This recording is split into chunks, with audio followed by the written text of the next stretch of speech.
One subgenre of heavy metal I talk about a lot on this channel is avant-garde, and this is a distinction or a subgenre of metal that is not always very easy to describe, and in fact it's one that can sort of encompass a wide breadth of different groups, but there is something that kind of universally ties it all together, and a lot of people don't really know or understand what that really is.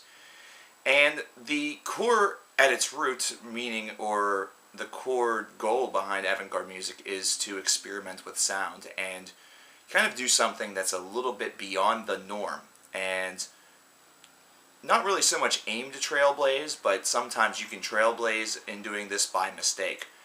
A great example of this actually occurred all the way back in the 1980s. Avant-garde by itself is, like I said, just has that whole fundamental root in experimentation. One could say that Celtic Frost, for example, was an avant-garde pioneer at the time. And of course, eventually what would happen, it would become extreme metal or dark metal or black metal or whatever. But originally speaking, it could have been considered avant-garde, considering it was a bit foreign at the time. It was something that was not exactly what you were seeing out of the genre. So it's very possible for a lot of bands to sort of morph from the avant-garde persuasion into a different formula or different type of heavy metal. Basically, avant-garde is meant to really be a real pinpoint to sonic pioneers that don't necessarily like to play by the conventional rules of one genre or one subgenre or even one idea. I think of bands such as Giant Squid whenever that happens. Either that or Sleepy Time Gorilla Museum, where the albums can certainly seem to be a bit different as you progress from one to the next, with a bit of a universal sound bonding them together, but that's kind of loosely based and not necessarily necessary for each and every song.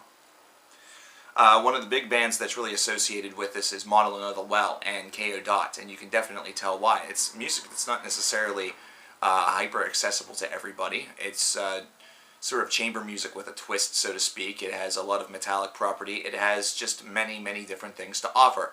And K.O. Dot went one step further by even adding a little bit more of a doom element out of that, or really focusing in on long, atmospheric, very experimental pieces that certainly were a bit different than what you heard with Modeling of the Well, even though the project itself is the logical continuation of Modeling of the Well. Some people will disagree with In the Woods being on this list, or being on, or in the avant-garde persuasion, but it's one that certainly kind of throws me in that idea, because In the Woods sounds extremely foreign to many people. Not to mention, whenever I first heard it, it was unlike anything that I had ever heard. These guys were definitely sonic pioneers, and one could even say the same thing about a group such as Arcturus. And really, even though we have kind of been able to pinpoint what Agalloch does a little bit better, now that a lot more bands have kind of caught on board and have sort of made it into a bit of an underground movement, Agalloch is a band that near the start of their career also could have had the avant-garde persuasion. And even drone bands such as Sun or Earth, you know, different groups that incorporated that idea, they could have even been considered avant-garde, considering their idea and their concept, their thought, was something that wasn't really being done all of that much, and it was really a very small gathering of bands that began the whole idea. Same could be said with some early post-metal bands. Bands such as Pelican could be lumped in there. See, as you can tell, we've been able to lump a lot of bands that originally started off as like these avant-garde weirdos into a little bit more of a succinct or a distinct genre, as other groups have kind of come and made the overall awareness of a new subgenre, or a subgenre that finally has some legs and gives it a little bit of credibility. But in reality, avant-garde is simply really exploring the wonders of sound and exploring the wonders of the different things that you can have whenever you have sound. For example, a group such as Elend. Elend with Wind's Devouring Man was a terrific album. Really took the idea of what some would call either chamber music, or some would call more of almost like a classical take on music, and transformed it into what would easily be considered a little bit of heavy metal, considering some of the subject matter and considering the experimentative nature and the experimentative variety of everything that they've done. And the result actually is a little bit more of a, I guess, a real respect for that whole style. Here's a funny thought for you. there are some folks in some circles that would consider I Wrestled a Bear Once avant-garde.